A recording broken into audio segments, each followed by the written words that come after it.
Apocalipsis capítulo 1, versículo 19 dice lo siguiente. Solamente les recuerdo algo y hacemos ahorita una oración para comenzar. En el versículo 19, Jesús le da la estructura del libro de Apocalipsis al escritor de este libro. ¿Se acuerdan quién es el escritor?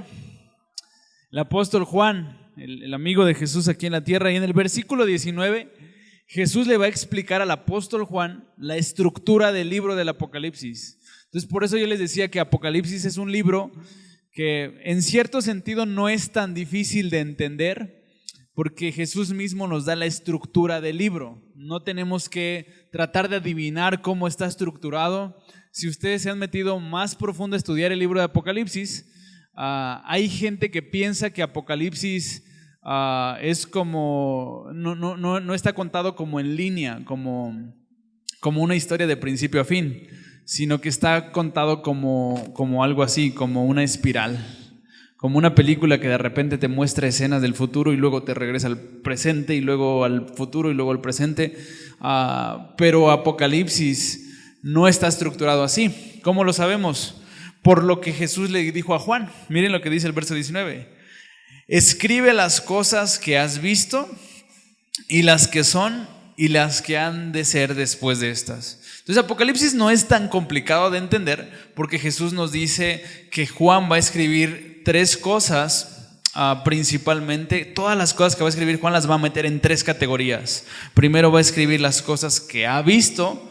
Eso ya lo vimos en el capítulo 1, ¿se acuerdan? Cuando ve a Jesús y le dice Jesús, escribe lo que estás viendo y mándaselo a las iglesias. Pero después de eso, Juan va a escribir las cosas que son. Y esos están en capítulo 2 y 3, que es lo que estamos estudiando en este momento, lo que estaba sucediendo en ese momento con 7 iglesias en Asia. Y por último, Juan va a terminar escribiendo las cosas que han de ser después de estas. Entonces esto lo vamos a empezar a ver hasta el capítulo 4. De hecho, miren, acompáñenme al capítulo 4, versículo 1.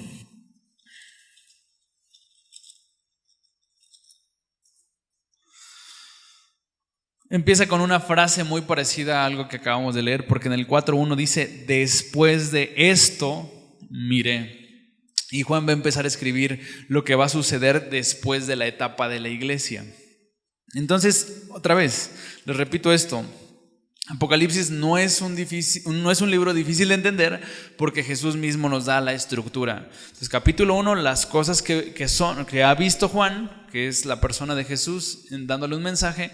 Capítulo 2 y 3, las cosas que son, o sea, para Juan eran en ese momento, para nosotros son pasado, pero las instrucciones que Jesús le da a la iglesia son importantes para nosotros.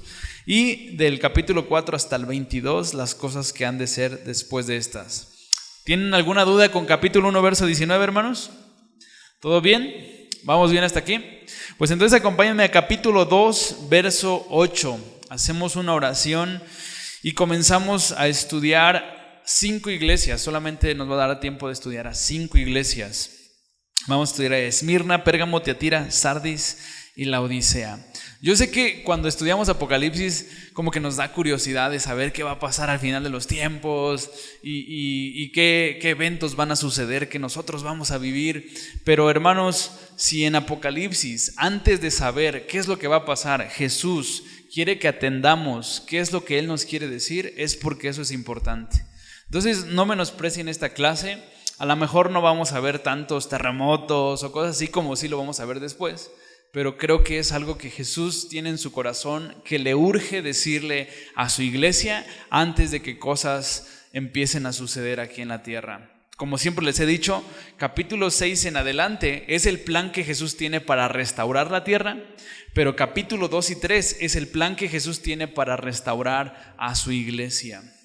Acuérdense, Apocalipsis 19 dice que la iglesia, cuando se vaya a casar con Jesucristo en las bodas del Cordero, va a ser una iglesia que va a estar lista para ese momento.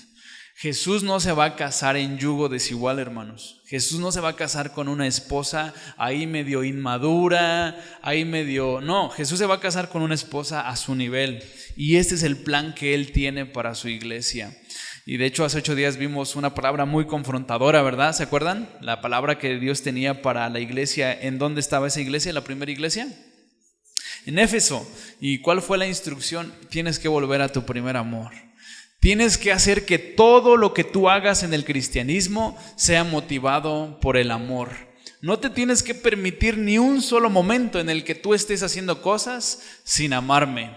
Eso es bien importante, hermanos, porque si nosotros creemos que Dios ya nos dio la salvación y que no hay manera en la que Él nos vaya a separar de esa salvación, ¿saben cuál es la única razón que nos queda para amar, para obedecer a Dios? El amor. Hay mucha gente que luego a mí me dice, porque yo creo que cuando Dios da la salvación, Él ya no la quita. Y mucha gente me dice, pues si Dios no quita la salvación, ¿qué motivación tengo entonces para no pecar? Si Dios no me quita la salvación, yo voy a pecar, porque entonces ya soy salvo. Es gente que no ha entendido que el cristianismo se trata de amar a Dios. Yo no hago las cosas por temor a perder la salvación. Yo obedezco a Dios porque lo amo. Yo no obedezco a Dios para que no me mande al infierno. Yo obedezco a Dios porque le amo.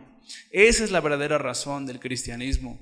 No hay temor en nuestra motivación, hay amor. Un corazón que ama se puede mover mucho más rápido que un corazón que tiene miedo. Por eso hay muchos cristianos a veces, hermanos, que hay que estarlos jalando, porque es gente que está motivada por el temor. Si no hago, voy a irme al infierno. Si no hago, voy a perder mi salvación. Hermanos, el temor paraliza, el temor pone lazo, pero el amor cubre multitud de pecados. El amor nos mueve. Es más, una persona por amor se puede ir de misionero a África, solamente por amor. El amor mueve y el temor paraliza. Acuérdense de eso. Por eso Jesús siempre urgía, vuelve a tu primer amor, vuelve a tu primer amor, porque si el temor te está motivando a vivir la vida cristiana, te vas a paralizar. Pero si el amor es lo que te está moviendo, eres capaz de llegar de aquí al otro mundo predicando el evangelio. Entonces vamos a orar y vamos a poner este tiempo en manos de Dios. Bendito Dios, gracias por tu amor, gracias porque lo único que nos motiva, Señor, a estar aquí es el amor que te tenemos, porque tú nos amaste primero, porque no hemos encontrado a alguien que nos ame de la misma manera en la que tú nos amaste. Y queremos amarte así, Señor. Queremos escuchar tu voz en estas cartas, a lo que estaba encendiendo tu corazón. Ahora muéstralo a nuestras vidas y permítenos caminar, Señor, en amor. No queremos que otra cosa nos motive, solamente el amor. Señor, que la motivación para no pecar sea el amor, que la motivación para predicar el evangelio sea el amor, que todo lo hagamos por amor, porque sin amor nada somos. Ayúdanos a caminar en esa realidad. En el nombre de Jesús, amén y amén. Entonces, Apocalipsis capítulo 2, versículo 8, hay una segunda carta que Jesús le va a dictar a Juan. La primera carta fue para una iglesia que estaba en Éfeso. Estas cartas son bien padres, a mí me gustan mucho porque no las escribe Pablo, no las escribe Santiago, literalmente es Jesús dictándoselas al apóstol Juan para que le diga algo a su iglesia. Y esta vez nos toca estudiar el mensaje ¿a quién? A Esmirna. Esmirna es una iglesia muy particular, es muy peculiar. Esmirna es una iglesia que está sufriendo persecución. Y ahora hay algo interesante de la persecución, porque la Biblia y la historia de la iglesia testifica que entre más persecución tiene un creyente, más fuerza espiritual va adquiriendo. Y tenemos dos testimonios de eso. Por ejemplo, la iglesia cristiana, cuando comenzó, cuando ustedes leen Hechos, y en Hechos 2 los 120 que quedaron, los 120 discípulos que quedaron de Jesús, empiezan a predicar el evangelio, empiezan a predicar de Jesús, su Salvador, como el Mesías que Dios había enviado. Los judíos empiezan a enojarse y empiezan a incluso amenazarlos que dejen de predicar ese mensaje. Eso lo pueden leer en Hechos. Pero después de los judíos, no solamente los judíos se molestan, sino que incluso los romanos se empiezan a molestar, el imperio romano. Después de ciertos días, de ciertos meses, se prohíbe la religión cristiana en el imperio e incluso empiezan a matar a los cristianos. Nerón era una persona todavía más cruel. Él era un poco sarcástico y se burlaba de los cristianos. La historia dice que él cruzaba sus cuerpos con palos, o algunos los crucificaba y les encendía lumbre, y ahí quemándose los cristianos, él se burlaba y decía: alumbren, cristianos, porque ustedes son la luz del mundo. y se empezaba a burlar de ellos, los torturaba de esa manera. Bueno, eso fue por ahí aproximadamente, duró como 300 años la persecución en el cristianismo. Desde que nació el cristianismo, 300 años duró la persecución. Y pues ser cristiano no era fácil, ser cristiano es de que te iban a matar. En el 313 sucede algo muy curioso, porque llega al poder un tal Constantino, un emperador llamado Constantino, que si ustedes conocen algo de historia, ese emperador hace algo radicalmente opuesto a lo que estaban haciendo los emperadores anteriores. ¿Qué hace? Él permite que el cristianismo se pueda ejercer. No lo pone como la religión oficial, eso lo hace otro emperador, Teodosio, más adelante, pero al menos da la libertad de que pueda ser cristiano. De hecho, Constantino se declaraba cristiano. No sabemos si lo hacía por política o lo hacía en realidad, pero al menos era un emperador que ya le daba permiso a los cristianos de ejercer su religión. Entonces, parece que esa es una buena noticia, ¿verdad? De que estén matando a los cristianos 300 años, ahora que les den permiso, órale, qué buena noticia es. Pero la historia testifica que eso no benefició en nada a la iglesia, hermanos. Después de esa decisión, la gente se empezó a hacer cristiana por intereses políticos.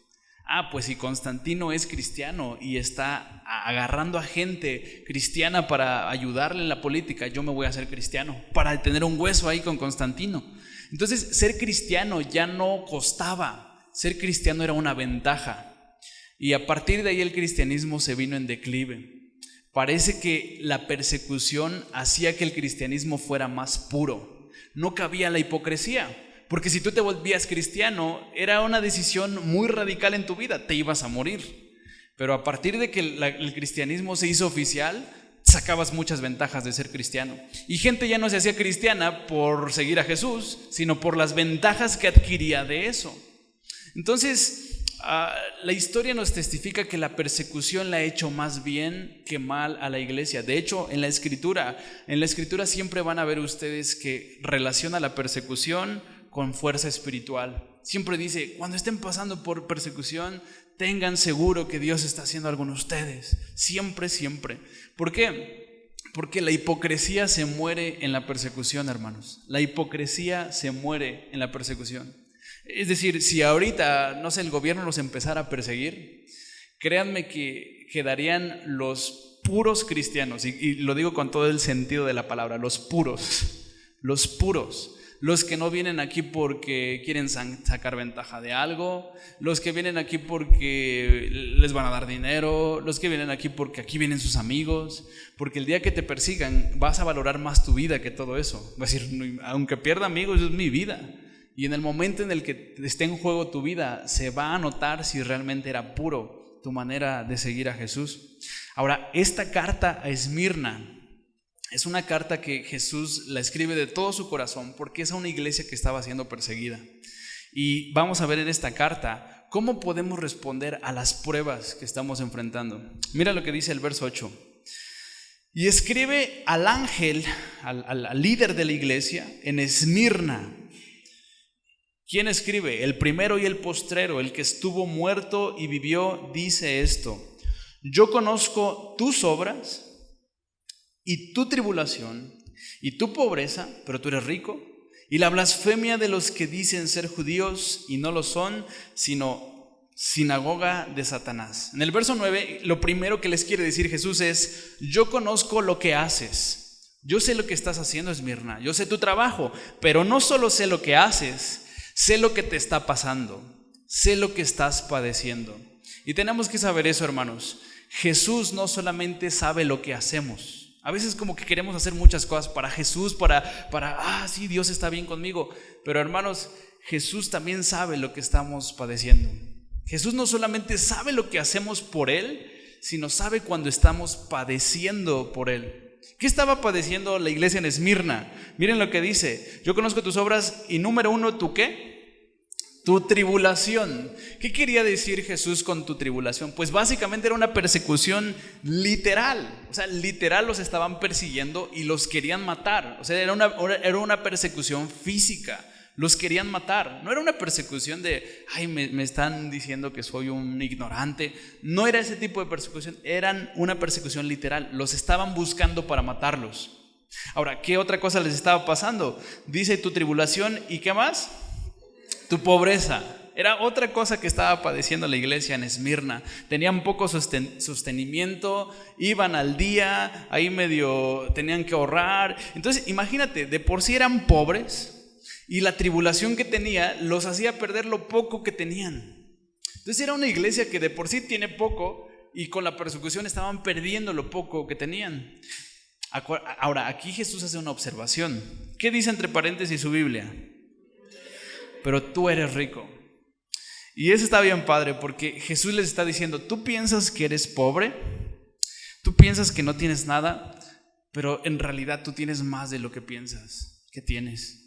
Yo desde aquí arriba estoy viendo mejor que tú y déjame decirte esto, Esmirna, créeme que tú tienes más de lo que crees que tienes y no te das cuenta. Crees que eres pobre, pero tienes mucho. Pero después hay otra cosa que también estaban padeciendo, aparte de la tribulación y la pobreza, ¿y qué es? La blasfemia de los que dicen ser judíos y no lo son, sino sinagoga de Satanás. ¿A qué se refiere Jesús con la blasfemia? Se refiere a la oposición de la gente. La iglesia en Esmirna tenía mucha oposición. Ahora, no solamente de gente física, o sea, no solamente gente los quería matar, sino que gente los estaba haciendo menos. Es como esas personas que les estaban diciendo, ustedes están mal, porque no están interpretando bien la Biblia, son unos ignorantes, no están en la doctrina correcta. ¿Quiénes hacían esto con Esmirna? Ahí dice que eran los que se decían ser judíos. ¿Quiénes hacían esto? Los judaizantes. Y los judaizantes eran personas que obligaban a las personas a volverse judíos para estar bien con Dios. Es decir, guardar fiestas, guardar reglas, alimentarse como ellos se alimentaban, pero no eran judíos. Por eso se les llama judaizantes, porque no eran judíos, eran gente que había adoptado la religión judía, pero no eran judíos puros ellos. Entonces estaban diciendo, si tú quieres estar bien con Dios, tienes que volverte judío. Algo por ahí hay de eso el día de hoy, hermanos, Yo conozco a gente que ha estado aquí y de repente ya está con los judaizantes y ya te empieza a regañar que tú no interpretas bien la Biblia, que no se tiene que decir Dios, que se tiene que decir ¿cómo? Ya no me acuerdo cómo dicen, Yeshua, todo ese rollo que es medio fastidioso, pero esas personas hacían menos a la iglesia en Esmirna. Entonces, imagínate, gente te quería hacer menos y gente creía una mentira acerca de ti. Entonces imagínate que tú eres de la iglesia en Esmirna. O sea, ¿qué haces? ¿Dónde está tu valor? Número uno, eres pobre, te quieren matar y la gente cree una mentira acerca de ti. ¿Qué haces? O sea, no puede haber una situación peor. No tienes amigos porque la gente piensa mal de ti, eres pobre, te quieren matar. ¿Cuál es la instrucción que les va a dar Jesús? Verso 10, ¿cuál es la instrucción? No temas en nada lo que vas a padecer. Esto está muy fuerte, porque no solamente dice no temas lo que estás padeciendo, sino lo que vas a padecer. O sea, es como que Jesús les está diciendo, la cosa va a ponerse más pesada. Es como que Jesús les está dando una consolación. Muchos creerían que, la iglesia de Jesús está padeciendo, Jesús les va a decir, hasta aquí lo voy a detener. Pero Jesús les está diciendo, te va a ir peor, pero no temas, yo estoy consciente de lo que está pasando. Y hay una historia, esto es historia, no es un mito, no es una leyenda, esta es historia. Si ustedes quieren apuntar el nombre de este personaje, se llamó Policarpo, Policarpo de Esmirna, Policarpo fue un discípulo directo del apóstol Juan. Bueno, cuenta la historia, y esto es verdad, y ustedes pueden ver el testimonio de Policarpo, que de hecho escribió cartas también. Policarpo era una persona que amaba mucho a Dios, sirvió a Dios, y a él literalmente lo agarraron, lo iban a quemar, ya lo amarraron, estaban a punto de quemarlo en una hoguera, y le dijeron a Policarpo, te damos la última oportunidad de que niegues a Jesús y te dejamos ir. Y la respuesta de Policarpo fue inmejorable. De hecho, hay muchas frases famosas acerca de lo que dijo Policarpo, porque Policarpo les contestó, 50 y tantos años he vivido sirviendo a mi Jesús y Él no me ha hecho ningún daño. ¿Por qué habría de negarlo en este último día de mi vida? Y entonces le encendieron fuego. Y cuando le encendieron fuego, él empezó a expresar: ustedes pueden encender este fuego y se va a apagar, pero cuando ustedes se enciendan en fuego, van a encender en un fuego que no se va a apagar. Entonces Policarpo acabó muriendo con mucha pasión, por mucho amor por Dios. Policarpo era miembro de Esmirna, y ese testimonio está en la historia. Entonces, lo que estaba diciéndoles Jesús es: la cosa se va a poner más fea. Entonces, no teman en nada lo que van a padecer. Mira lo que iban a padecer. He aquí, el diablo echará a algunos de ustedes en la cárcel para que sean probados, y tendrán tribulación, ¿por cuántos días? Por 10 días. Sé fiel hasta la muerte, y yo te daré la corona de la vida. Hay dos cosas que aprendemos aquí, hermanos. Número 1, en el verso 10 aprendemos dos cosas bien padres. Número 1, que Satanás solamente puede tocarnos hasta donde Dios se lo permite. Satanás solamente puede tocarnos hasta donde Dios se lo permite. De repente leemos: no temas en lo que vas a padecer. Es como que: ay, Jesús, ¿por qué me vas a dejar padecer? Pero de repente escuchamos que Jesús dice: hey, yo nada más le di chance a Satanás de 10 días. 10 días. Ahora, ¿tú crees que el objetivo de Satanás es meterlos en la cárcel 10 días? Claro que no. El objetivo de Satanás es acabar con esos hombres. Él vino a destruir, no a meter en la cárcel 10 días. Él quisiera acabar con ellos, pero Jesús le puso un plazo.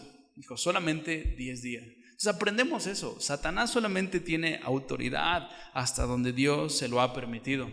Pero también aprendemos otra cosa. Porque ahí dice: para que, he aquí el diablo echará a algunos de vosotros en la cárcel, ¿para que qué? Para que sean probados. Y aprendemos una segunda cosa: que Dios permite pruebas en nuestra vida para que nuestra fe se purifique. Dios permite pruebas en nuestra vida para que nuestra fe se purifique. De hecho, la palabra probado es la palabra purificado. Es como que Dios quiere encontrar en nosotros una confianza más pura. Porque yo sé que es muy choteado esto que decimos, pero es choteado porque es verdad. A veces decimos: en los problemas es donde realmente sabemos si amamos a Dios, ¿no? En los problemas realmente sabemos si estamos amando a Dios por las motivaciones correctas. De hecho, esa fue la manera en la que Satanás picó a Dios, ¿se acuerdan? Básicamente, ¿saben qué le dijo Satanás a Dios en relación a Job? A este hombre que se escribió un libro de él antes de Salmos. Básicamente lo que Satanás le dijo a Dios fue: Job solamente te ama porque le das cosas. Si tú le quitaras cosas, no te amaría. Estás comprando su corazón, estás comprando su amor. Cuando tú le quites eso, te va a dejar de amar. Y hermanos, esas son las pruebas, que en el momento en el que Dios nos quita algo, ¿estará de nuevo nuestro corazón igual de ardiente por Él que antes? Esa fue la prueba de Abraham también. Le dio a Dios lo que más amaba, y aún así Abraham seguía amando a Dios con todo su corazón. Hermanos, las pruebas hacen que nuestra fe se vuelva más pura. Como les dije, si nos persiguieran en este momento, solamente la gente que realmente ama a Dios quedaría de pie. Y eso es lo que estaba tratando de hacer Dios con Esmirna, tratando de darles una fe más pura. Entonces, ¿qué hacemos en estos momentos? Pues lo que dice al final del verso 10: sé fiel, ¿hasta cuándo? Hasta la muerte. No dice sé fiel hasta que pasen esos 10 días. Dice sé fiel hasta la muerte. No tienes que ser leal a Jesús solamente de aquí a que acaba tu problema. Tienes que ser fiel a Jesús de aquí hasta la muerte. ¿Qué dice el verso 11? El que tiene oído, oiga lo que el Espíritu dice a las iglesias. El que venciere no sufrirá daño de la segunda muerte. ¿Qué significa esto de que el que venciere? ¿Qué instrucción les dijo? La instrucción fue ser fieles hasta la muerte. ¿Cómo podemos vencer entonces? Siendo fieles hasta la muerte. Está chistoso porque Jesús les está diciendo: ¿saben cómo van a vencer? Muriendo, siendo fieles hasta que mueran. La gente lo va a ver como derrota si los matan, pero en realidad vencieron. No dejaron que nada robara el amor que tienen por mí. Nada, ni siquiera la muerte movió la pasión que hay en ustedes por mí. Hermanos, ese tipo de iglesia es la que Jesús está esperando para casarse. Ese tipo de iglesia. Él ya quiere venir por su iglesia, pero el Espíritu Santo le está preparando a su novia. Y el Espíritu Santo le dice a Jesús: espérate, que todavía le falta un poquito. Creo que todavía no los veo listos para morir por ti, pero créanme que yo lo voy a lograr, le dice el Espíritu a Jesús. ¿Ok? ¿Tienen alguna duda de la iglesia en Esmirna? ¿Todo bien? Vamos al mensaje a Pérgamo. Pérgamo. Y Jesús le empieza a dictar a Jesús otra carta. Y Pérgamo es una iglesia distinta a Esmirna. Tiene con otros problemas, con otras situaciones. Y mira lo que dice el verso 12. Y escribe al ángel de la iglesia, ¿en dónde? En Pérgamo. El que tiene la espada aguda de 2 filos dice esto: yo conozco tus obras y dónde moras. ¿Dónde está qué? El trono de Satanás. Pero retienes mi nombre y no has negado mi fe, ni aun en los días en que Antipas, mi testigo fiel, fue muerto entre vosotros, donde mora Satanás. El elogio de Jesús es interesante para esta iglesia, porque el elogio de Jesús es Jesús sorprendido de: oye, ¿cómo puedes ser mi seguidor en ese lugar? En ese lugar es casi imposible ser seguidor mío, pero tú has sido mi seguidor ahí. ¿Qué había en ese lugar? Según el verso 13, el trono de Satanás, nada más y nada menos. Desde ahí gobernaba Satanás. Ahora, ¿qué quiere decir el trono de Satanás? Bueno, leí muchos comentarios y hay mucha gente que piensa esto y piensa lo otro. Hay gente que piensa que el trono de Satanás se refiere a un lugar donde había mucho pecado, donde abundaba el pecado, donde había mucho liberalismo, algo así como Las Vegas el día de hoy o algo así. Algunos piensan que era un lugar donde se practicaba mucho el ocultismo. Algunos otros piensan que era una zona donde la guerra espiritual se podía incluso sentir. No sé si les ha pasado que de repente llegan a una casa como abandonada y hasta la presión se siente como de: oye, aquí se siente el ambiente pero feo, hay algo espiritual aquí. Y algunos piensan que era eso. Ahora, históricamente, y esto es historia, en Pérgamo estaba el templo central de un dios griego llamado Zeus. Seguramente han escuchado de ese dios. Bueno, Pérgamo era donde estaba el templo central de Zeus. Y por ende, todas las opciones anteriores que te dije son verdad. Había ocultismo, era una zona de guerra espiritual muy, muy pesada, había mucho pecado. Entonces, el elogio de Jesús para la iglesia en Pérgamo es: ¿cómo puede ser posible que eres mi seguidor ahí? O sea, está súper padre que seas mi seguidor ahí. A pesar de vivir ahí, ellos eran leales. Y a pesar no solamente de que ahí estaba el templo de Zeus, sino de lo que ya había sucedido. ¿Qué había sucedido? En el verso 13 dice que un tal Antipas fue muerto. Ahora, Jesús le llama a Antipas su testigo fiel. ¿Alguien se acuerda qué dijimos que era ser un testigo fiel? Cuando lo vimos en capítulo 1, verso 5, hablando de Jesucristo. ¿Se acuerdan qué es esto del testigo fiel?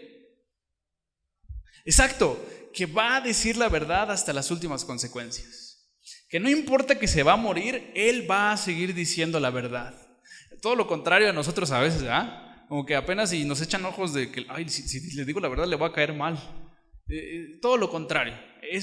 Un testigo fiel es alguien que está dispuesto a decir la verdad hasta las últimas consecuencias. No le hace que lo metan a la cárcel, no le hace que se vaya a morir, pero Jesús le llama a Antipas su testigo fiel. Es una persona que, de hecho, la palabra testigo fiel es la palabra mártir en el original. Mártir es eso, alguien que va a morir por haber dicho la verdad. Bueno, ¿qué pasó con Antipas? Y esto también no está en la Biblia, pero es historia. Bueno, Antipas pues de entrada estuvo dispuesto a morir hasta las últimas consecuencias. Pero la historia de Antipas no es nada agradable, hermanos. ¿Saben cómo murió Antipas? Antipas cuenta la historia, esto es historia y lo pueden buscar en internet si quieren. Antipas lo encerraron en un toro de oro. Y hagan de cuenta que lo metieron ahí, fundieron el toro y empezaron a calentar el toro por fuera. Y él murió quemado. Imagínense, como que murió quemado dentro de un toro fundido. Entonces, a pesar de haber pasado eso a Antipas? Antipas era un líder en la iglesia en Pérgamo. La iglesia se mantenía fiel. Ahora, ¿en qué podría fallar una iglesia tan leal? ¿Qué le podría reprochar Jesús a una iglesia tan leal como Pérgamo? Pues mira lo que les dice en el verso 14. Algo muy importante en la iglesia y que a veces no consideramos, hermanos: la doctrina. La doctrina. Pérgamo era súper fiel, pero tenía una doctrina pésima. Miren lo que dice el verso 14. Pero tengo unas pocas cosas contra ti. De hecho, nada más es una. Bueno, sí. Que tienes ahí a los que retienen la doctrina. ¿De quién? De Balaam. ¿Cuál era esa doctrina? Que enseñaba a Balac a poner tropiezo ante los hijos de Israel, a comer de cosas sacrificadas a los ídolos y a cometer fornicación. Verso 15. Y también tienes a los que retienen la ¿qué? La doctrina de los nicolaitas, la que yo aborrezco. Entonces, esta iglesia tan leal estaba fallando en algo tan importante para la iglesia, que es la doctrina. ¿Qué es doctrina? Doctrina es enseñanza, básicamente. Alguien docto, alguien adoctrinado, es alguien que ha sido enseñado. Pérgamo, me imagino que era como una de esas iglesias, como con buena intención, pero con un buen de falta de conocimiento. O sea, como que querían hacer todo para Dios, pero les faltaba como estudiar más la Biblia, como que vamos a abrir la palabra y vamos a estudiarla verso a verso, o algo así, yo me imagino. Yo por eso los felicito, hermanos, de que estén aquí. Porque esto no, hay un movimiento que de repente nos dice: no se trata de estar tantos metidos en la iglesia, sino de estar afuera. Pues sí, hermanos, pero ¿qué les vamos a predicar allá afuera si no sabemos cuáles son los fundamentos de lo que creemos? Es importante. Acuérdense, primero Juan recibió el mensaje y luego lo comunicó, pero ya tenía un mensaje y lo entendía bien. No creo que vamos a comunicar allá afuera si no hemos entendido nuestro mensaje. Y creo que Pérgamo era de estas iglesias que como que tienen buena intención, pero como que les falta conocimiento. El conocimiento es importante. El conocimiento es bien importante, hermanos. Buena intención sin conocimiento a veces afecta más que ayuda, Incluso puede ser hasta peligroso. Piensen en este ejemplo. Piensen en una persona a la cual le quieren regalar unas flores. Con toda la buena intención le quiero regalar unas flores a esa persona, pero ustedes no saben que esa persona es alérgica al polen. Entonces se la llevan y puede ser hasta peligroso. ¿Se dan cuenta que una buena intención sin conocimiento a veces puede perjudicar? Ustedes tenían que conocer primero a la persona y saber qué es lo que le gusta, a qué es alérgica, a qué es alérgico, y después dar el paso. Pero buena intención sin conocimiento a veces puede perjudicar. Entonces Jesús no solamente quiere que hagamos cosas bonitas para Él, quiere que hagamos cosas bonitas pero con conocimiento. Que sepamos qué es lo que estamos haciendo. Ahora, ¿qué doctrinas estaban afectando a la iglesia en Pérgamo? Ustedes me dirán, ¿cuál es la doctrina en el verso 14 que estaba afectando? ¿La doctrina de quién? De Balaam. Y aquí es donde les digo que si no conocemos el Antiguo Testamento, no vamos a entender Apocalipsis. Porque, ¿quién de aquí conoce la historia de Balaam? ¿Pueden alzar su mano? Balaam. ¿No? ¿Alguien se acuerda de Balaam? ¿No? No les voy a preguntar, nada más, ¿ya han escuchado algo de Balaam? Ok, Balaam era un profeta. Balaam era un profeta al cual Dios le había llamado, o más bien Balac, que era un rey, lo había contratado básicamente para que profetizara sobre el pueblo de Israel maldición. ¿Por qué? Porque el rey Balac no quería que Israel venciera a su ejército, a su pueblo. Entonces contrata a Balaam para que maldiga al pueblo de Israel. Y Balaam se pone a pensar eso y le empieza a consultar a Dios si puede hacerlo. Eso es como una tontería, ¿no? Señor, ¿puedo maldecir a tu pueblo? Algo así como que cuando le preguntamos a Dios que si, no sé, que le pedimos a Dios que le pase algo malo a nuestros hermanos, ¿no? Entonces Balaam le está diciendo a Dios: ¿me das permiso de maldecir a tu pueblo? ¿Y qué creen que le contesta a Dios? Pues no, lógicamente no. Y él pues medio a fuerza, y bueno, ya es todo un caso su conversación con Dios. Él viene el famoso pasaje donde el asna le dice a Balaam que ¿qué está haciendo? Imagínense, hasta un asna estaba entendiendo más que él. Y habla el asna y le dice a Balaam: oye, estás medio burro, el burro eres tú, no yo. Oye, ¿qué te pasa? ¿Por qué si Dios te está diciendo que no? El chiste es que Balaam no puede maldecir al pueblo de Israel, porque incluso cuando quería profetizar maldición, empiezan a salir palabras de bendición, y se da cuenta que no puede, pero él quería quedar bien con Balac. Y le dan un consejo Balaam le da un consejo a Balac, y le dice, ¿sabes qué? Sí te quiero ayudar, no puedo profetizar mal, pero te quiero ayudar. ¿Sabes cómo le puedes hacer para vencer a Israel? Induce a los israelitas, induce al pueblo de Israel a que se unan con personas de otros pueblos, y así Dios no los va a acompañar cuando peleen contigo. Yo no los puedo maldecir, pero ellos solitos pueden caer en la trampa. Hazle así, que se junten, que se mezclen con otras personas. Y lo hacen, y ¿saben qué pasa? Pues Israel se va para abajo y pierde esa guerra. Ahora, ¿cuál creen que sea la doctrina de Balaam? Era una persona, no sabemos si se llamaba Balaam o no, claro que no se llamaba Balaam, pero era una enseñanza que no solamente consentía el pecado, sino que empujaba a los congregantes de la iglesia a pecar contra Dios. Lo que hizo Balac, empujó al pueblo de Israel a unirse con otros pueblos. Bueno, esta enseñanza, no sabemos qué enseñanza es, era una doctrina, pero lo único que sabemos es que no solamente consentía el pecado, sino empujaba a los creyentes a pecar en contra de Dios. Pero hay otra doctrina que en el verso 15 también nos habla, es la doctrina de los Nicolaitas, y hablamos un poquito de ella hace 8 días. No sabemos cuál es esta doctrina, pero tiene que ver con autoridad, es lo único que les dije. Tiene que ver con autoridad. Algunos piensan que la autoridad se estaba pasando de listo, o algunos piensan que la iglesia, los congregantes, no estaban haciéndole caso a la autoridad. Cualquiera de las dos cosas es algo pésimo. Bueno, ellos estaban enseñando estas doctrinas, y en el verso 16 Jesús les da una advertencia muy clara. Les dice, por tanto, arrepiéntete, pues si no, vendré a ti pronto y pelearé contra ellos con la espada de mi boca. La instrucción de Jesús es muy, muy sencilla. Arrepiéntete de tener una doctrina errada. Y Jesús agrega algo. Jesús agrega, si tú no haces algo, yo sí lo voy a hacer. Si tú no corriges esas doctrinas feas en la iglesia, yo mismo voy a ir a corregirlas. Yo no voy a permitir que eso se esté predicando entre mi pueblo. Yo no voy a permitir que ese mensaje lo estén escuchando mis seguidores. Yo mismo voy a ir a pelear contra los que están consintiendo estas doctrinas. Y hermanos, creo que es algo bien importante el día de hoy. A Jesús no le parece que estemos predicando desde el púlpito cosas que incentivan a la gente a pecar, que los desvían de la voluntad de Dios. Hay un predicador que me gusta mucho que se llama John MacArthur. Él dice, la meta de la iglesia no es proporcionar un ambiente en el que incrédulos puedan sentirse cómodos. Debe ser un lugar donde ellos puedan escuchar la verdad, sentirse culpables y arrepentirse. Amorosamente, pero con firmeza predicaremos.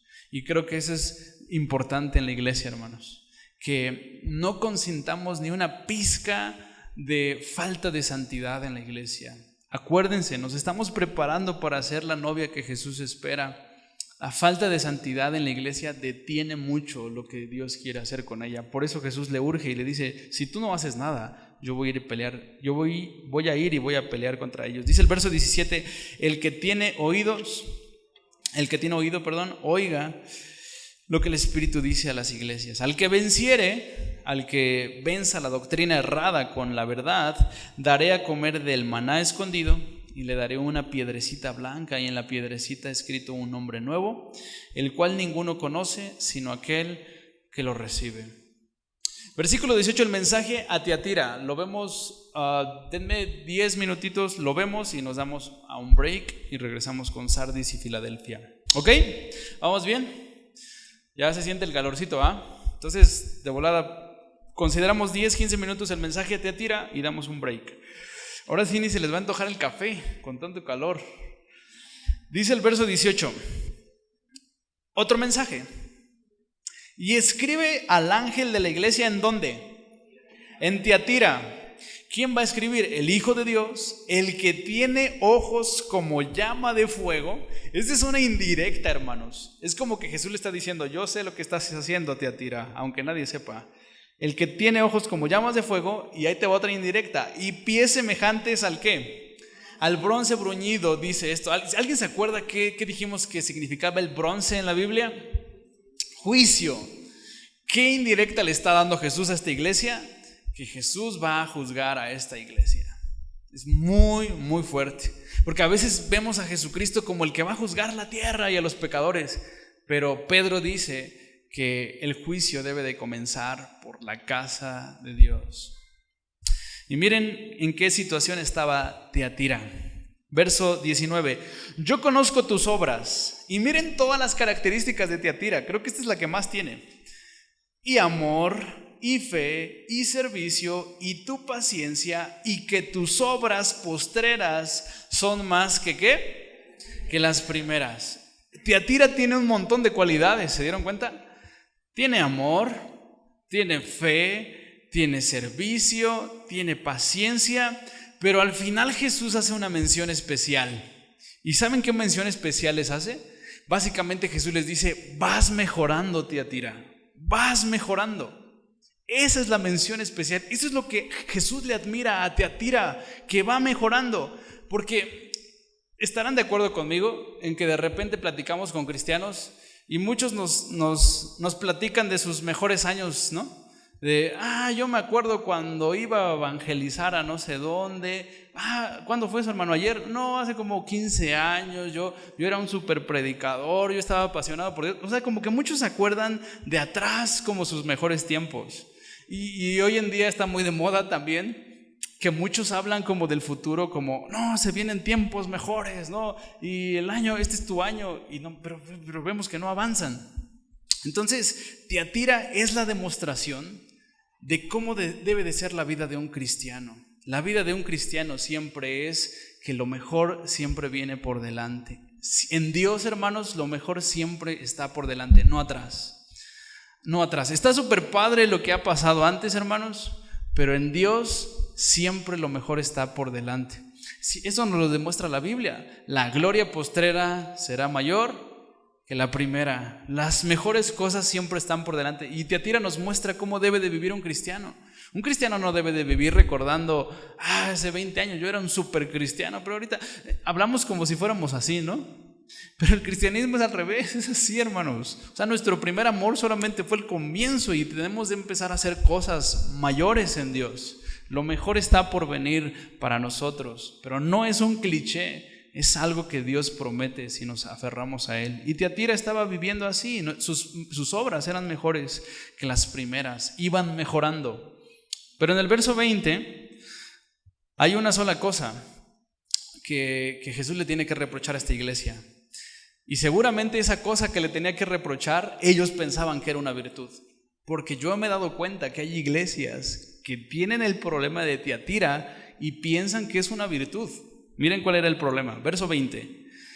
Pero tengo unas pocas cosas contra ti. De hecho, nada más es una. ¿Qué qué? Que toleras.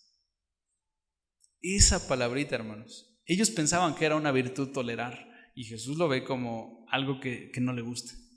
Que toleras que esa mujer Jezabel, que se dice profetiza, enseñe y seduzca a mis siervos a fornicar y a comer cosas sacrificadas a los ídolos. Solo una cosa le tiene que reprochar Jesús a esta iglesia. Y como les decía, seguramente la iglesia pensaba que era una virtud. Tolerancia.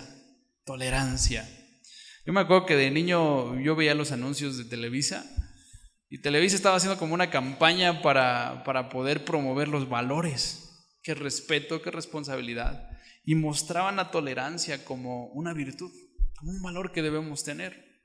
Ahora, ¿tolerar es algo bueno o es algo malo? Pues depende mucho de cómo definas tolerar. Si tú defines tolerar como respetar a las personas, es bueno. Pero si tú defines tolerar como indiferencia, es decir, ya me doy cuenta que te estás muriendo, pero pues voy a respetar tu manera de vida, es totalmente anticristiano, hermanos. Es totalmente anticristiano. Tolerar es darte cuenta que las personas se están muriendo y no hacer nada. Depende entonces de cómo lo definas. Entonces en Tiatira el problema era era una tal Jezabel. No sabemos si ese era su nombre o se refieren a ella para hacer referencia a una reina del Antiguo Testamento que tiene algo peculiar. Jezabel era una mujer que era muy autoritaria. Jezabel era una mujer que era esposa del rey Acab, pero básicamente lo traía cortito incluso al rey Acab. Y Jezabel aprovechaba su autoridad para desviar al pueblo de Dios de adorar a Dios y empezar a adorar a ídolos. Elías batalló mucho con esa mujer. Entonces, hay algo interesante que vemos aquí que podemos aprender el día de hoy, hermanos. El problema en Tiatira es que se le había dado autoridad a una persona que no tenía la capacidad de estar en ese lugar. A Jezabel la pusieron en un lugar de autoridad en Tiatira y empezó a desviar a la gente. Y creo que hay algo muy común que yo he visto últimamente en las iglesias, sobre todo en las iglesias modernas, que empiezan a poner gente en lugares de autoridad simplemente por dones espirituales. Como que, pues tienes el don de hacer esto, pues te ponemos de líder aquí.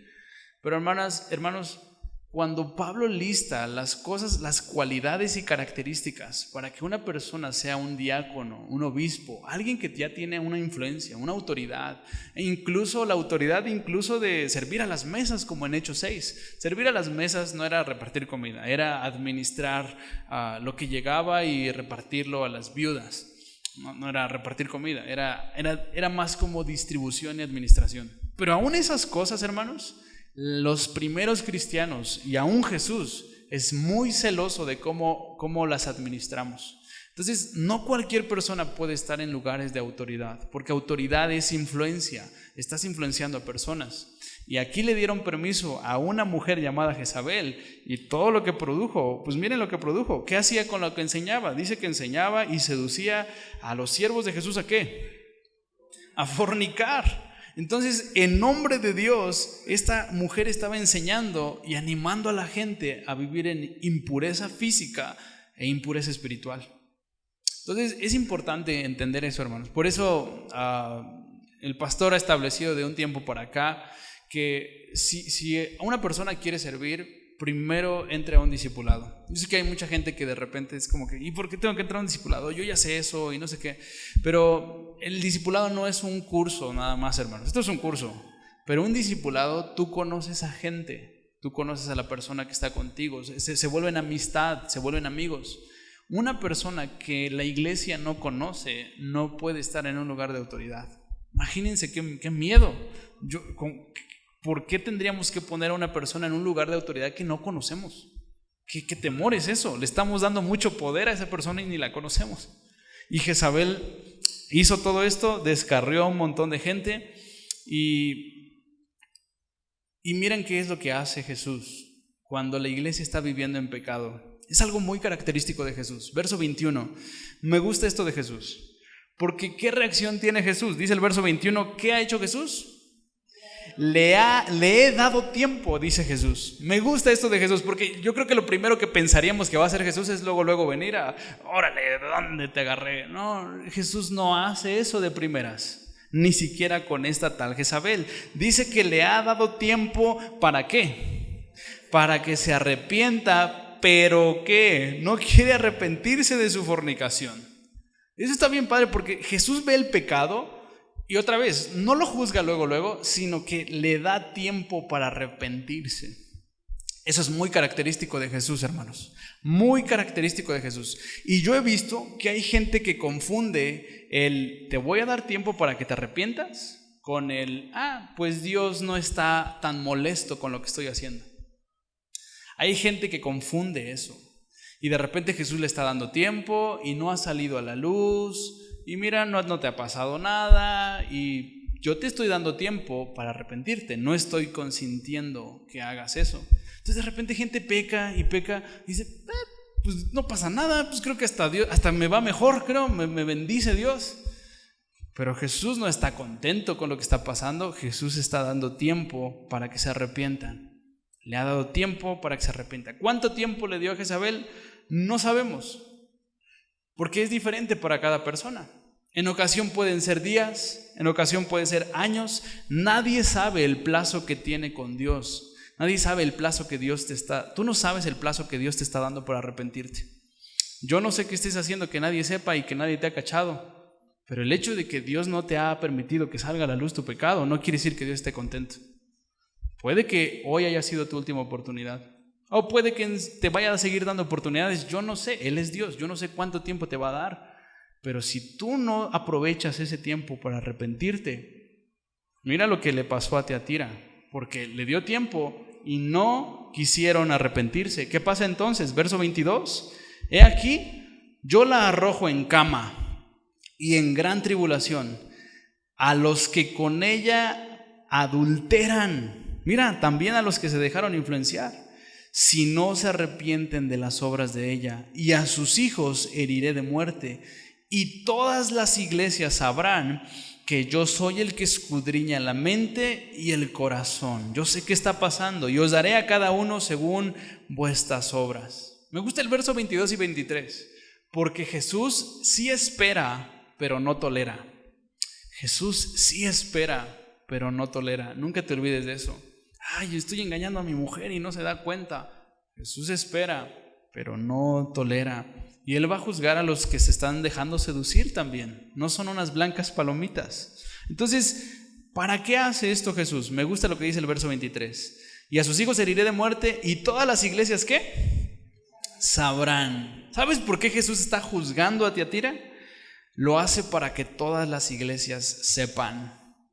Para que todas las iglesias sepan ¿qué? Que Él está consciente de lo que aparentemente nadie ve. Jesús está consciente de lo que aparentemente tu familia no está viendo y lo que el pastor no está viendo. Jesús sabe lo que está pasando. Jesús está consciente cuando le dices a alguien, oye, no le digas a nadie, pero te voy a decir esto. Jesús está consciente de eso y te está dando tiempo de que te arrepientas. Y ellos no se quisieron arrepentir y vino juicio. Verso 24. Pero a vosotros y a los demás, ¿quiénes son estos? Los que no se han dejado seducir, los que se han guardado.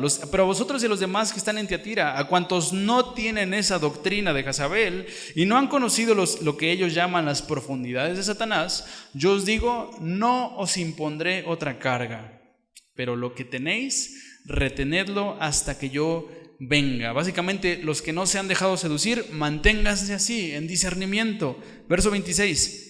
Al que venciere, al que se mantenga en discernimiento y guardare mis obras hasta el fin, yo le daré autoridad sobre las naciones y las regirá con vara de hierro y serán quebradas como vaso de alfarero, como yo también la he recibido de mi Padre. Me gusta lo que le dice Jesús a la gente que venciere, a la gente que se mantenga con discernimiento. ¿Qué les va a dar? Les va a compartir autoridad en el milenio. ¿Por qué? Porque tuvieron discernimiento. Jesús solamente le da autoridad a la gente que tiene discernimiento, hermanos. Otra vez, un líder sin discernimiento es un líder que le hace más daño a la iglesia que bien. No busquemos líderes con los mejores dones, busquemos líderes con discernimiento y con llenura del Espíritu. Verso 28. Y le daré la estrella de la mañana. Esto habla de conocimiento de Jesús. Verso 29, el que tiene oído, oiga lo que el Espíritu dice a las iglesias. El mensaje a Tiatira es muy confrontador porque la única razón por la que Jesús le escribió a esta iglesia fue porque estaban tolerando el pecado. Que Dios nos permita cruzar esa línea y empezar a confrontar pecados. ¿Alguien tiene alguna duda hasta aquí, hermanos? ¿Pregunta? ¿Comentario? ¿Nada? Perfecto, vamos a dar 10, 15 minutitos de break y terminamos con Sardis y Filadelfia. Sardis, la iglesia número 5. Sardis es la iglesia número 5. Sardis significa remanente, remanente. Y ahorita van a saber por qué significa, porque hay algo que tiene que ver con esto. Remanente es un grupo pequeño de personas. Sardis. Dice el verso 1, Jesús le sigue dictando a Juan. Acuérdense, si esto fuera como una película, hagan de cuenta que nos mostraría a Juan ahí en la isla de Patmos, ahí ahí en el día del Señor, dice, en el día de Jehová, y de repente se le aparece Jesús por detrás y le habla. Juan se voltea y cae como muerto. Jesús ahí lo levanta y le dice: ponte a escribir lo que te voy a dictar. Y Juan está escribiendo. Entonces Juan está escribiendo estos mensajes a estas iglesias en lo que Jesús le está dictando. ¿Vamos bien hasta ahí? Esto se lo dicta ahí en la isla de Patmos, pero acabando estos escritos se lo lleva en el capítulo 4 al cielo y le muestra muchas cosas.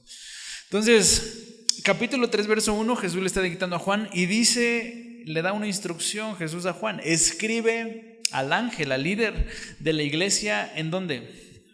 En Sardis. Aquí hay algo muy característico. Dice: el que tiene los 7 espíritus de Dios y las 7 estrellas dice esto. Miren, esto es característico de Sardis. Yo conozco tus obras, que tienes nombre de que vives y estás muerto. Es algo muy característico porque es la primera vez que Jesús le da el regaño a la iglesia antes de la virtud. Generalmente Jesús estaba diciéndole cosas buenas a su iglesia como para animarlos. Mira, tienes estas cosas, tienes estas otras cosas, pero tienes estas cosas malas. Pero con Sardis no empieza dándoles la virtud, empieza regañándolos. Ahora, hay algo más grave aún. Si ustedes siguen leyendo esta carta, esta iglesia no tiene ninguna virtud. Ni una sola cosa Jesús elogia de esta iglesia. Ahora, nosotros pensaríamos, pues si Jesús no tiene nada que elogiarle a esta iglesia, Jesús se va. Pero Sardis es el ejemplo de que Jesús no se va a pesar de que la iglesia esté pésima. Por eso es que no existe tal cosa como que yo no voy a la iglesia porque ahí hay puros hipócritas. Yo no voy a la iglesia porque ahí ni siquiera son buenos cristianos. Hermanos, eso no existe. Ni siquiera Jesús se atreve a hacer eso. Jesús ve en Sardis una iglesia pésima y aún así se queda. ¿Cuál es el problema de Sardis? Bueno, el problema de Éfeso, ¿se acuerdan cuál era el problema de Éfeso? Que no estaban viviendo en su primer amor. El problema de Tiatira y de Pérgamo era la doctrina. ¿Cuál sería el problema de Sardis? Bueno, ahí dice: tienes nombre de que vives y estás muerto. ¿Cuál era el problema de Sardis entonces? El problema de Sardis era la hipocresía. El problema de Sardis era la hipocresía. Ya estaban adictos a tener la aprobación de la gente. Y con tal de tener la aprobación de la gente, soy capaz de fingir quién soy. Porque me gusta que me digan que soy espiritual. Porque me gusta que me digan que estoy creciendo en Dios. Y de repente imitaban formas, actuaban de una forma que no eran. Y Jesús les dice: mira, frente de la gente puedes hacer lo que tú quieras, pero yo sé que nomás tienes el puro nombre de que vives, pero yo te conozco y estás bien muerto. Ahora, la hipocresía de Sardis era bien peligrosa, hermanos. Y yo los quiero alarmar de este tipo de hipocresía, porque era una hipocresía que no notabas. Sí, creo que todos aquí tenemos un sexto sentido de gente que luego quiere fingir delante de nosotros, ¿no? Y de luego, o sea, hay gente que no sabe hay gente que no sabe fingir, hay gente que no sabe actuar, que luego lo cachas. Este cuate me está diciendo puras mentiras, luego se casa así. Y esa hipocresía no es tan peligrosa. La hipocresía peligrosa, hermanos, es la que de plano todos están creyendo que sí eres lo que estás aparentando. Bueno, Sardis estaba ahí, en una hipocresía que no era tan notable. Sardis sabía manejar muy bien su expresión delante de la gente. Sardis tenía una fama de ser gente radical, gente como enamorada de Jesús, y todos elogiaban a Sardis. No inventes, yo quisiera amar a Jesús como tú. Y Sardis ya la tenían en un concepto muy alto, súper espirituales, pero la realidad es que eran excelentes actores, que hasta ellos mismos habían caído en la trampa. Ellos mismos creían que de veras amaban a Dios. Y Jesús les dice: todo el mundo tiene ese concepto de ti, pero yo conozco cómo está el asunto, Ahora, Sardis nos va a explicar qué tienes que hacer cuando estás en esos momentos. ¿Qué tienes que hacer cuando ya de plano estás habituado a ser un personaje? Porque, ¿no les ha pasado? De repente en la iglesia como que ya tienes formas de hablar, ya tienes hasta el tono, ya sabes cómo saludar a la gente, ya sabes cómo actuar cuando está el pastor, como de que de repente es tan natural para nosotros actuar, como para que no me tengan en un concepto extraño, pero de repente estás en otro lado y hasta tú mismo te desconoces, ¿no? Cómo hablas, tus tonos. ¿Y qué haces cuando de plano ya estás tan habituado a la hipocresía? Bueno, Jesús le va a decir a Sardis que haga 5 cosas. Verso 2 y 3. Sé vigilante y afirma las otras cosas que están para morir, porque no he hallado tus obras perfectas delante de Dios.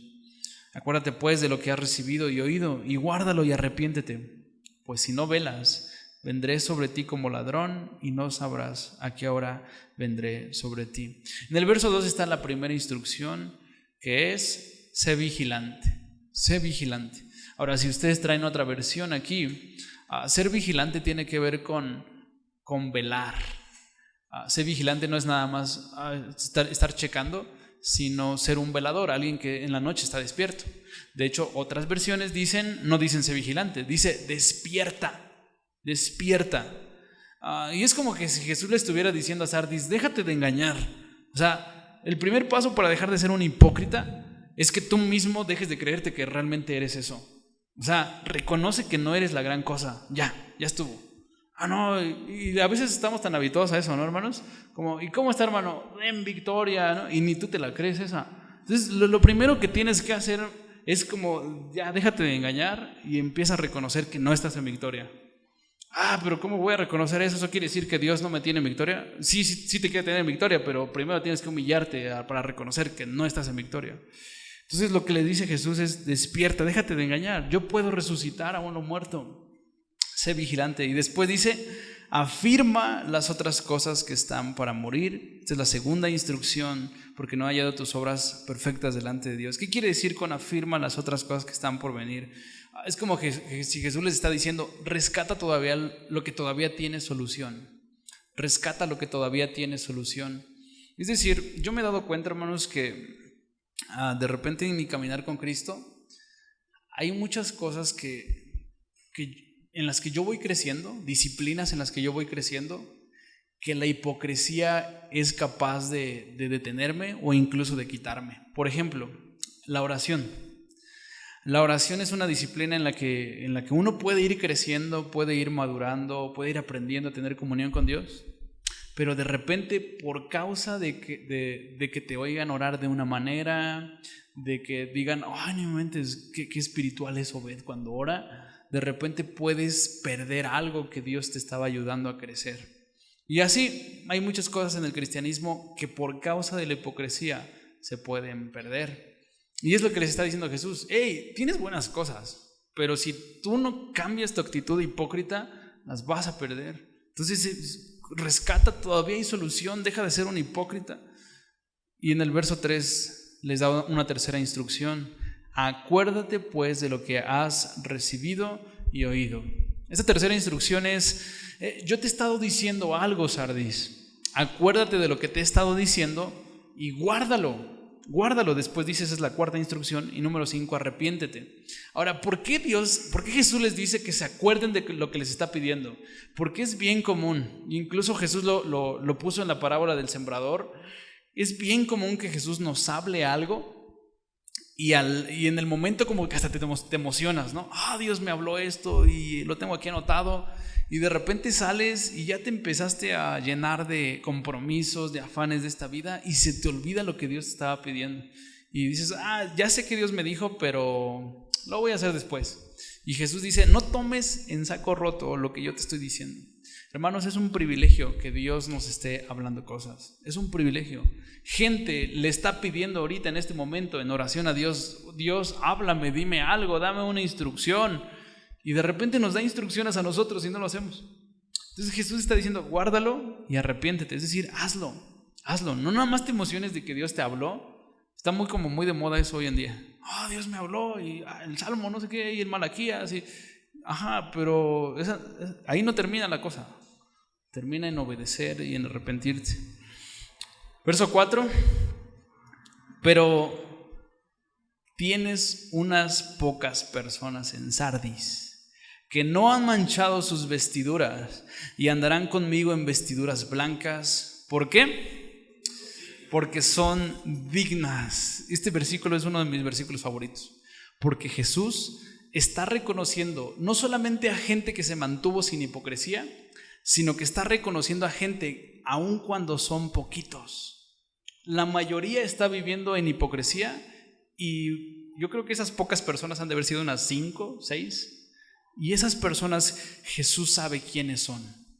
Y esto es una motivación, hermanos, es un ánimo para los que creen que no sirve de nada ser los únicos o los poquitos. Una vez escuché el comentario de una persona, no me lo dijo a mí, pero lo escuché, que dijo que no venía a los viernes a la oración, que porque eran poquitos.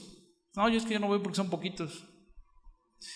Jesús reconoce esos poquitos, hermano. Para Jesús esos poquitos son dignos. Eso es lo que acaba de decir el verso 4. Yo no estoy diciendo eso. Yo no estoy dándole valor a personas. Jesús se las está dando. Yo no estoy diciendo, esa gente tiene valor. Jesús está diciendo que ellas son dignas. Jesús es tan humilde como para decir eso. Y Jesús reconoce a los poquitos. Entonces yo los quiero animar, hermanos, que aun cuando el resto de la iglesia no esté en una actitud que debería de estar, eso no les importe, porque para Jesús los poquitos son dignos y los reconoce. Dice el verso 5, el que venciere, el que se quite el que supere la hipocresía, el que venciere será vestido de vestiduras blancas, y no borraré su nombre del libro de la vida, y confesaré su nombre delante de mi Padre y delante de sus ángeles. El que tiene oído, oiga lo que el Espíritu dice a las iglesias. El que venciere, dice el verso 5, al que atraviese la hipocresía, le va a dar 3 recompensas, dice Jesús. Número 1, les voy a reconocer que estas son las recompensas más complicadas de entender. La número 1 es vestirlo de blanco. La número 2 es no borrar su nombre del libro de la vida. Y la tercera es presentarlo con su Padre, que Jesús te va a presentar con el Padre. Va a llegar con el Padre y le va a decir, mira Padre, te quiero presentar a alguien muy especial para mí. Esta persona cuando vivió en la tierra se mantuvo fiel cuando todos estaban diciendo que sí a un montón de cosas. Él dijo que no, ella dijo que no, y es especial para mí, te la quiero presentar. Imagínense ese momento, hermanos. Esa es una recompensa, eso no lo van a tener todos. Todos somos salvos por gracia, pero las recompensas es otro tema, hermanos. Esas se ganan con fidelidad aquí en la tierra. Ahora, yo sé que la pregunta que está rondando en su cabeza y que alguna vez me hicieron aquí y no les contesté a mi hermano José Luis y a mi hermana Magda, fue la segunda recompensa, porque dice, no borraré su nombre del libro de la vida. Entonces de repente tu mente salta y dice, entonces lo puede borrar. Qué miedo que pueda borrar mi nombre. La verdad les voy a decir, es un pasaje muy complicado. Yo creo que no se refiere a que pueda borrar mi nombre. De hecho, vamos a leer en Apocalipsis después que las personas, se refiere a las que van a ceder al número de la bestia, ya estaban, como que no estaban escritas desde antes de la fundación del mundo. Pero este es el caso contrario. El caso contrario es de las personas, porque todos creemos esto, que en el momento en el que nosotros recibimos a Jesús, Dios nos registra en el libro de la vida. Y aquí está diciendo Dios que no va a borrar su nombre. Entonces nuestra mente de repente dice, entonces sí lo puede borrar. Otra vez, es un pasaje difícil, le estoy dando muchas vueltas, ¿verdad? Pero lo que quiere decir básicamente es que yo creo que no está amenazando a nadie aquí Dios. De hecho, no está en la sección de amenazas, está en la sección de recompensas. Dios no está amenazando a alguien de que pueda borrar su nombre del libro de la vida. Dios le está dando la seguridad a las personas de que en ningún momento va a borrar su nombre. No es la mejor explicación, ya lo sé, pero no creo que sea un argumento como para pensar que Dios puede borrar nuestro nombre del libro de la vida. De hecho, contradiría todo lo que dice la Escritura, que Dios puede deslindarse de nosotros. Aunque sí, reconozco, para mí es el pasaje más complicado, con el que más me retan si me dicen que la salvación sí se pierde. Y bueno, si creen eso, tampoco tampoco es como que ya no son cristianos o algo así, pero es un pasaje complicado. Otra vez, yo creo que no es una amenaza, yo creo que es una promesa de seguridad. Estás seguro que aunque se pudiera, yo no borraría tu nombre. Yo te estoy prometiendo eso. Ok, verso número 7, el mensaje a Filadelfia, y con este terminamos. Filadelfia. Verso 7, escribe al ángel de la iglesia en Filadelfia.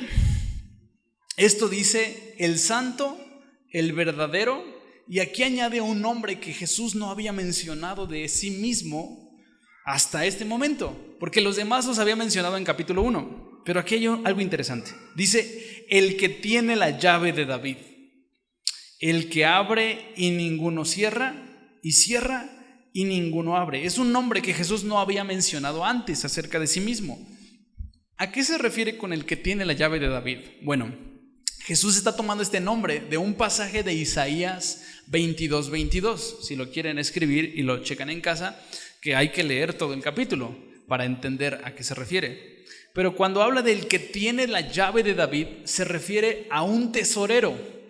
El tesorero de David se llamaba Eliakim.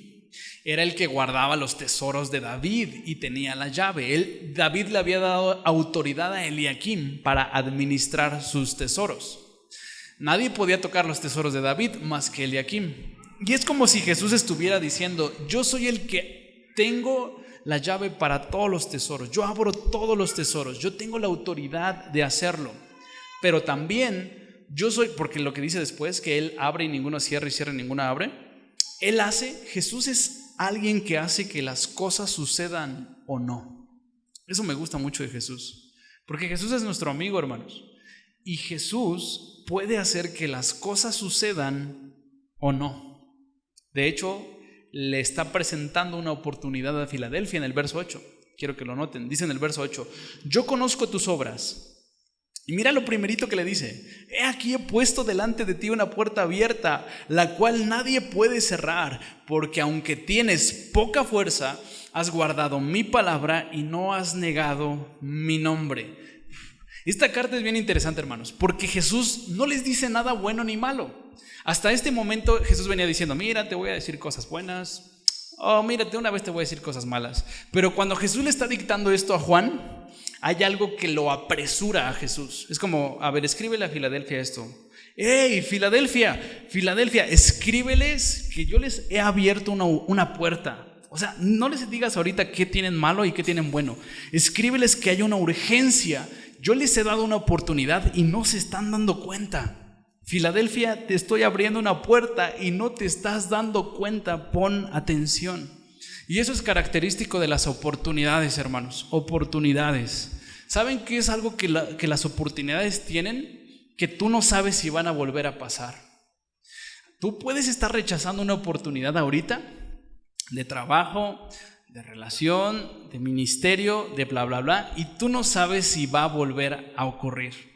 Y a veces somos tan negligentes que decimos, pues no entro por esa puerta, después se dará. No, las oportunidades, puede que vuelva a suceder, hermanos, pero puede que ya no. Y es Jesús apresurándose a decirle a Filadelfia, Filadelfia, estoy haciendo algo ahí y no te estás dando cuenta. Y eso se los digo no solamente como iglesia, hermanos, sino como personas. Pueden estar teniendo en este momento una oportunidad y no aprovecharla por estar pajareando. O sea, Jesús te puede abrir la puerta, pero no te puede obligar a entrar por ella.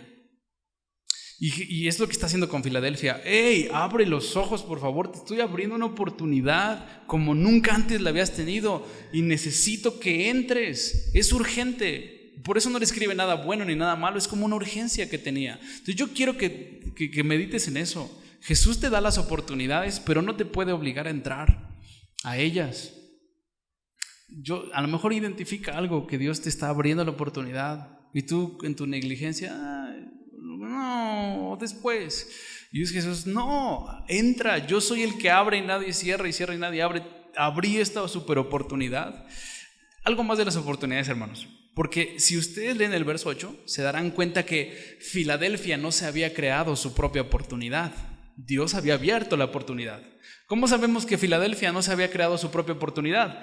Porque dice, no tienes fuerza, es decir, tienes poca fuerza. Tú no orquestaste esta oportunidad, yo te la abrí. Tú en tu fuerza no hubieras creado nada. Yo te abrí oportunidades, yo te abrí puertas. ¿Por qué?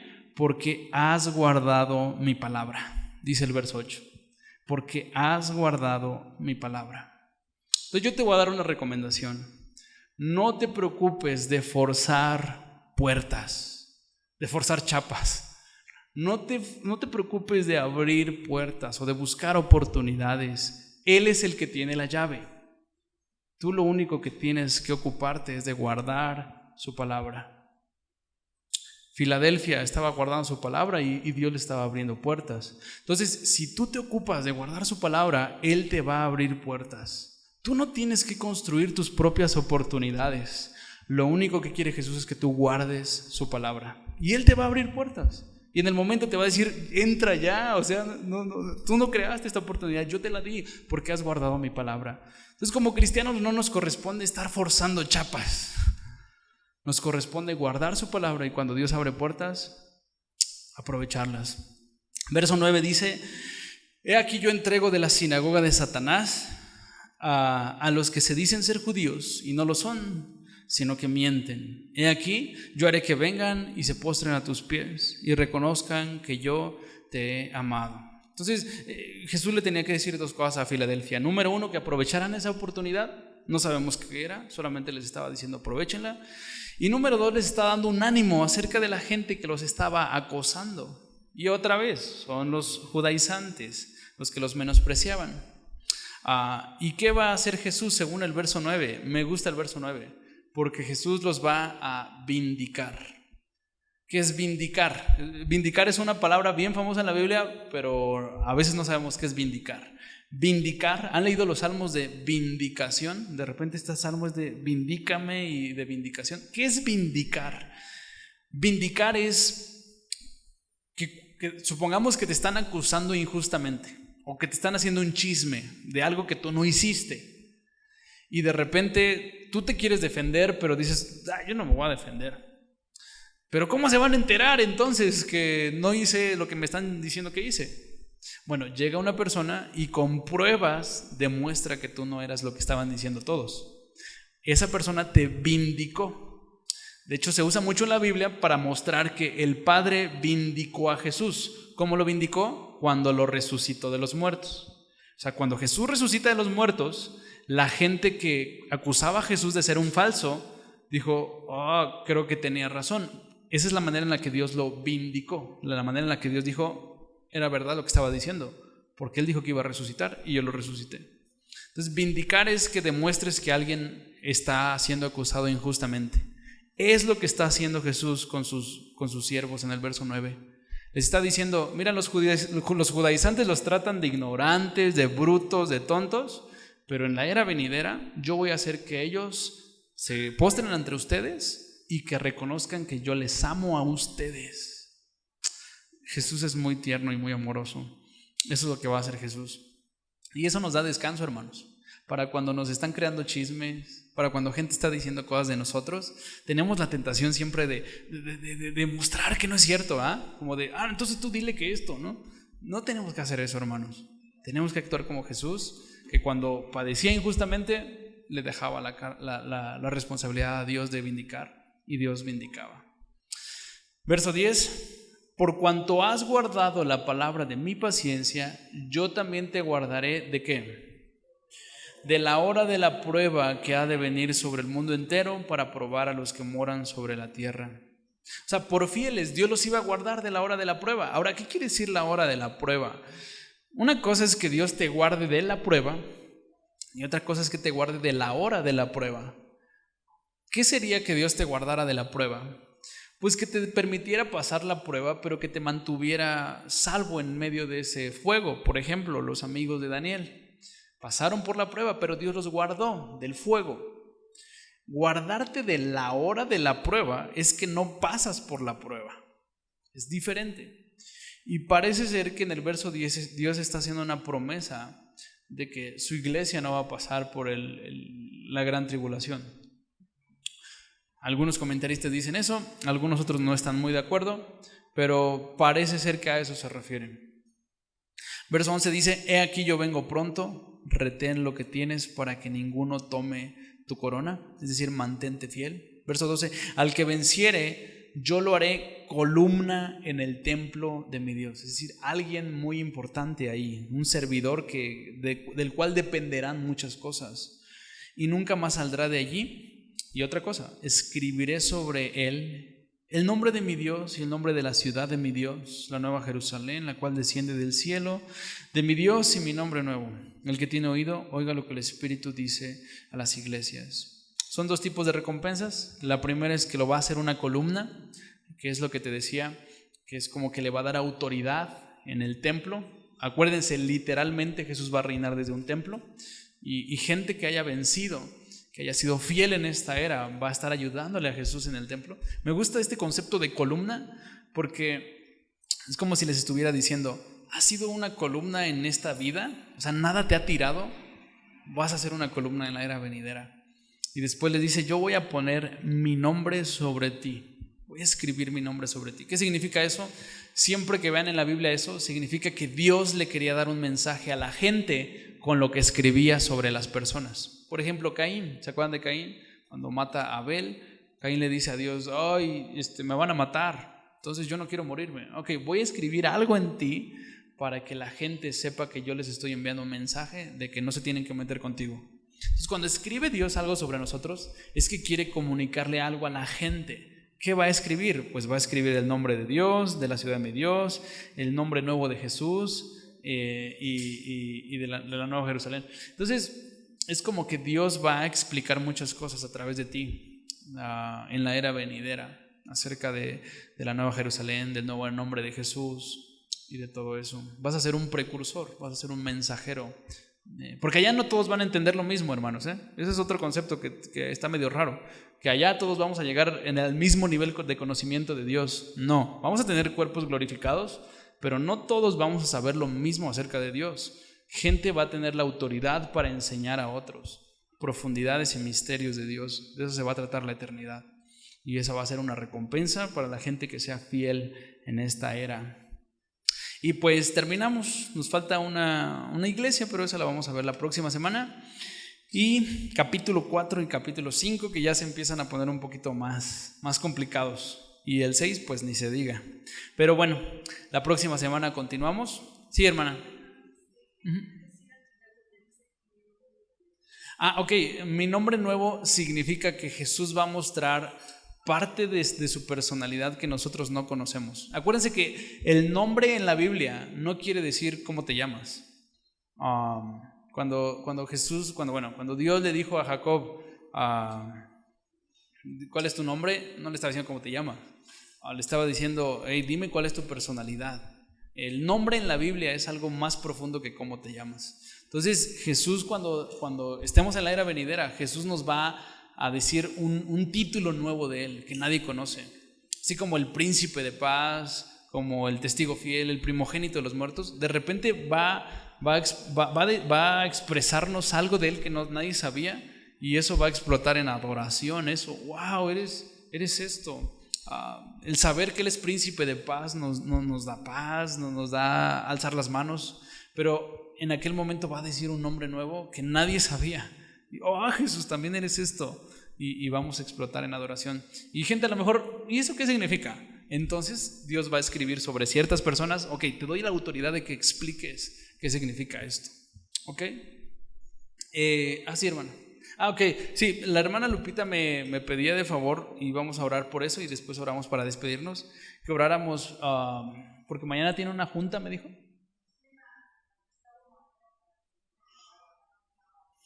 Ok, es una junta que van a tener en la delegación.